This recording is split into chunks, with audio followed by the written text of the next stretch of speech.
Good morning.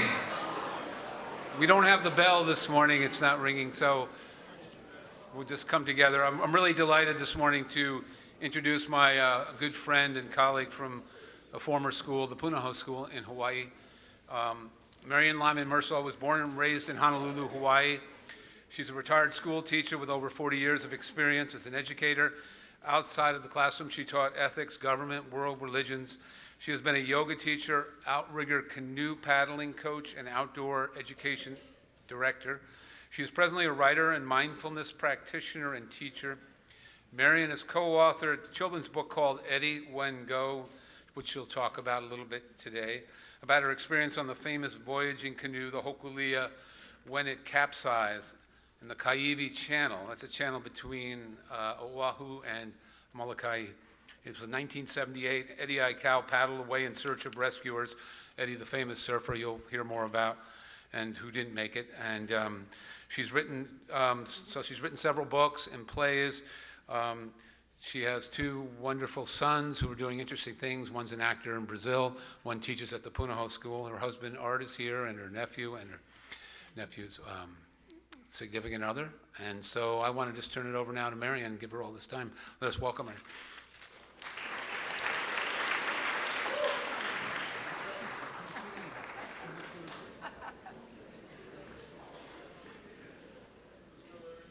Aloha mai kākou. Okay, it's traditional in Hawaii that you would all say aloha back to me. I'll try it again. Aloha mai kākou. Well done. Now I feel at home. Except that usually we greet a guest speaker with a lei. And I was looking Not easily found. Well, I understand I have a very limited time here, so I'm going to get right to it. In 1974, three men founded the Polynesian Voyaging Society to prove that Polynesians were skilled wayfinders who navigated without the aid of instruments the vast Polynesian triangle that lies between the islands of Rapa Nui, Easter Island, Aotearoa, New Zealand, and Hawaii. Hokulea was built in 1975. The vessel is a 62-foot, double-hull performance replica of an ancient Polynesian voyaging canoe. Mau, in 1976, was one of the few traditional wayfinders of that time. Successfully, he navigated Hokulea from Hawaii to Tahiti, a voyage of approximately 2,500 miles. Mau was from the tiny island of Sarawal in the island group of Yap in Micronesia. One of the young Hawaiians on board the return voyage to Hawaii became interested in the skill of traditional wayfinding, also known as non-instrumental navigation, meaning no compass, no chronometer, no GPS, nothing except ocean swells and the stars to guide you. Back in Honolulu, Nainoa Thompson began his study in our planetarium, where he learned some 200 stars and constellations and studied ocean swells and the birds, the land birds. So you know that when you're getting close to land and you aren't fooled by an albatross or a seabird that travel miles. In 1978, it was decided that Hokulea would make another voyage to Tahiti, but this time it would be done with a Hawaiian-born traditional navigator, something that hadn't been done for hundreds of years. The canoe set sail at sunset when Hokulea began her second voyage to Tahiti on March 16, 1978.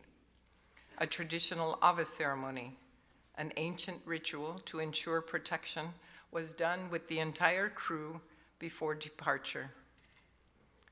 Exceptionally strong winds filled her crab claw sails and carried Hokulea quickly from the dock near Ala Moana Park into the Molokai Channel, also known as the Kaiwi Channel. Hundreds of well-wishers who had gathered at Magic Island sang the beloved song Hawaii Aloha as the crew stood on deck ready to embark. The crew waved goodbye as a flotilla of yachts and motorboats accompanied the canoe out of the channel into the open water off Waikiki. By the time she was outside Diamond Head and into the channel, It was twilight. The canoe was alone, her twin hulls galloping over the rough seas. The crew gobbled a quick meal of fried chicken and rice, then split into their assigned watches. One group of 8 crowded into the small thatched hut in the center of the deck to get a few hours of sleep before their midnight watch. The other group took on their duties of managing the sails and steering the vessel. The traditional navigator began his work of finding the stars that would align his course on a southeasterly path across the sea toward Tahiti. A few hours into the voyage, the captain shouted, "All hands on deck!" Crew members who were not on watch quickly scrambled out of the hut. One crew member saw another frantically bailing water with a large bucket. She noticed that the ocean was washing over the rails and filling the hull faster than he could bail. His efforts seemed futile. The canoe was tipping dangerously toward the partially swamped hull. The crew put on life jackets and were told to sit on the higher hull in an effort to balance the slightly submerged hull. Just a few minutes after the all-hands-on-deck command, an exceptionally large swell and a huge gust of wind caught the higher hull and slowly turned the 60-foot canoe upside down as the crew members scrambled to hold onto the hull. One crew member called out, "Make like opihi." Opihi is a limpet that sticks to the rocks in Hawaii. We call it opihi. And a count of the crew was made. All 16 crew members were safe. The crew stood on the plank that ran along the outside of the hull and reached above them to hang on to the V-hulled bottom, which was now the top of the canoe. The emergency radio indicator beacon had not been secured in the rush of departure and was washed overboard. The state-of-the-art radio system was now underwater. The hand-cranked radio received no response. It had gotten wet during the capsize. In the darkness, someone asked for permission to go for help on the surfboard that had been lashed to the canoe in hopes of going surfing in Tahiti. He was denied, told to wait and see what morning would bring. All night, the canoe wallowed broadside in the 8 to 10 foot swells which continually crashed over the hull and onto the crew who clung to the vessel, thigh deep in the water surrounding them. Some of the crew were seasick, and by morning they were exhausted from standing and being sick all night. Several of the crew took turns on the surfboard. It relieved them to sit or lie down on it after standing for hours all night. At dawn the next day, St. Patrick's Day, there were hopes of rescue from early inter-island flights, but the stiff winds and high swells had forced the canoe to drift further from the islands. They were no longer near the regular air traffic lanes. No planes flew overhead. About 10 o'clock that morning, a large plane flew directly over the canoe. The crew looked up at the belly of a large military cargo plane, thinking it might be rescue, but it flew on. The boat was like a needle in a haystack, a mere speck on the vast white cap-covered ocean. The man who had asked to go for help on the surfboard the night before asked again. The officers gathered to make a decision. Who else would ask to paddle to Lanai, now about 10 miles away, but a trained lifeguard who had rescued hundreds of people from the rough water at Waimea Bay, who had himself surfed that bay when it had been breaking at 25 feet. It made sense that Eddie would go. He tied the board to his ankle with a cord. He loosely tied his life jacket around his waist. He did not put it on properly because he didn't want it to bother him as he paddled. He had a rescue light around his neck, and he ate a few oranges before he left. He figured it would take him about 5 hours to make the paddle to Lanai. The crew held hands and said a prayer as he paddled away.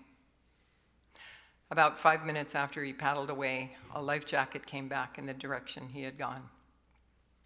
As the day progressed, many of the crew spent it diving underwater to search the hull compartments to rescue some of the buckets of stored food and water. There was enough sustenance on board for the crew of 15 men and 1 woman to last a month-long voyage. Some crew dove under the hull to cut canvas to pad the sharp V-shaped bottom of the canoe so the crew could sit more comfortably on the hull. After so many hours in the 70-degree water, many of the crew were chilled. They warmed up by getting out of the water to sit on top of the upside-down canoe. At about 3 o'clock, a ship headed directly toward the canoe. The crew waved towels, flashed rescue mirrors, and shot flares. The ship turned its stern toward the canoe just a quarter mile away from it and kept going. Apparently, no one was on deck. Some of the crew wrapped canvas around them to protect themselves from the elements as they sat perched on the now slightly padded underbelly of the canoe. As the sun set on the long day at sea, the bright lights of Honolulu slowly became visible in the darkness. Under the control of wind and waves, the helpless, capsized canoe drifted south, away from the city lights. But the canoe had drifted into the air traffic pattern, and the captain and first mate busily loaded and shot flares that streaked bright orange across the night sky, then burst into small explosions at the flare's zenith. Each plane would fly on, apparently not seeing the crew's desperate situation. About 9 o'clock, when inter-island planes finished their last flights of the evening, the men started to put the flare gun away. Another plane approached from the southeast. The men briefly debated whether or not to bother with the flare gun since none of the other planes had responded. They decided to load up again, fired a flare, loaded, and fired a second flare, and then a third flare. They watched the plane pass overhead as the others had done. Then the plane turned and flew in a large circle around the canoe. It circled once, twice, losing altitude, 3 times, losing altitude with each circle, and on its last circle, it came straight toward the canoe and blinked its lights 3 times, letting the crew know they had been seen. About 45 minutes later, a helicopter flying in a zigzag search pattern, shining a very bright searchlight on the Black Sea, eventually found the canoe. A basket was lowered from the Coast Guard chopper containing a radio. One of the crew swam out to fetch it and returned it to the captain, who asked the pilot if he could hear him. There was no response. The captain realized it was a one-way radio. He then asked the pilot to blink his lights to see if he could hear him. The lights blinked, yes, affirmative. He asked if they had seen or heard from Eddie Aikau. The lights blinked twice. No, negative. The captain then informed the Coast Guard that there was a man on a 10-foot white surfboard who had left the canoe at about 10 o'clock that morning paddling in the direction of Lanai. Soon after, another helicopter was seen flying in a zigzag search pattern, shining a very bright searchlight on the Black Sea. The woman was one of the first to swim to the lowered rescue basket, which hauled her into the helicopter. One by one, the other crew members were taken on board the rescue chopper. The captain and 2 other crew members stayed with the canoe overnight, each in a one-man life raft that the Coast Guard dropped to them. The next morning, a Coast Guard ship went out to rescue these men and the canoe. Other helicopters were in the sky searching for a man on a surfboard. The sea was covered with white caps, and any sign of what looked like a surfboard on closer investigation was a breaking swell on the wind-roughened sea. The search went on for 2 weeks, officially with the Coast Guard for 1 week, and was continued with friends for another week until Pops Aikau, Eddie's father, accepted that his son was missing at sea and called off the search. The Hawaiian Air pilot who responded to the flares by circling the canoe hoped the distress flares weren't coming from a bunch of sailors celebrating St. Patrick's Day. The pilot speculated about the odds of his sighting the canoe. In a meeting several weeks later with the canoe captain, he considered that if he hadn't been delayed, added to the rate of the canoe's drift, given the rough conditions, it was improbable that the Hokulea would have ever been seen and rescued. At the service at Waimea Bay, the minister invoked a verse from John 15:13 of the Bible. A greater love hath no man than this, that a man lay down his life for others. this plaque is on the canoe. Eddie's story is one of courage and one of service. He was a lifeguard whose first instinct was to save other lives, even if it meant risking his own. As a result of Eddie being lost at sea, a Coast Guard inquiry required some changes be made to her gunnels and hatch covers. Hokulea sails as a more seaworthy vessel now, and she has sailed over 100,000 miles. In June of 2016, she was not far from here in Mystic Seaport as part of her worldwide voyage, and she is currently on a 4-year voyage around the Pacific that started in Alaska, talking about indigenous cultures and the way of sustainability, which we need to all adopt if our planet is going to be saved. I tell this story about Eddie to remind us all that we can each challenge ourselves to be more courageous, to step out of our comfort zone more often, to go that extra mile. Eddie sets an example for us.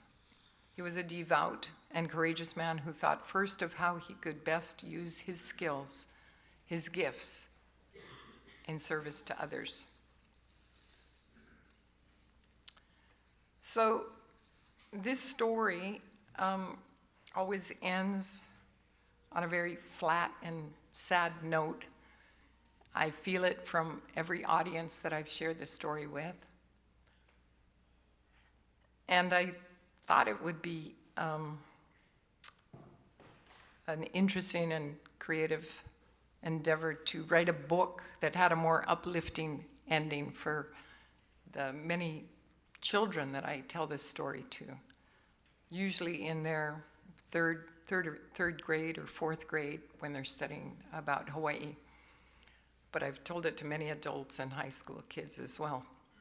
So anyway, I wrote a book called Eddie Wen Go. That would be sort of the pidgin English of Eddie Would Go or Eddie Went.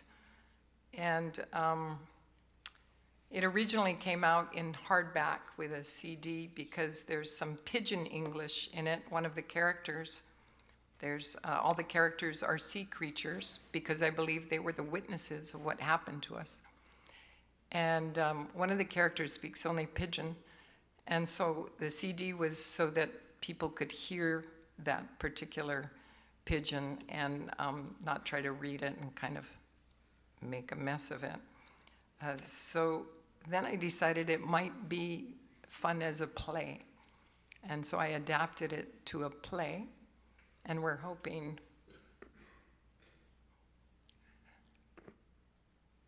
that we can, yeah. Oh, there's sound on this. Can we get the sound? Maybe, can we get sound? Is that possible? Anyway, this became a play with the puppets. Those are the sea creatures. Those are the crew members.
So thank you for being a wonderful audience, and I hope you learned something a little bit about Hawaii and Eddie.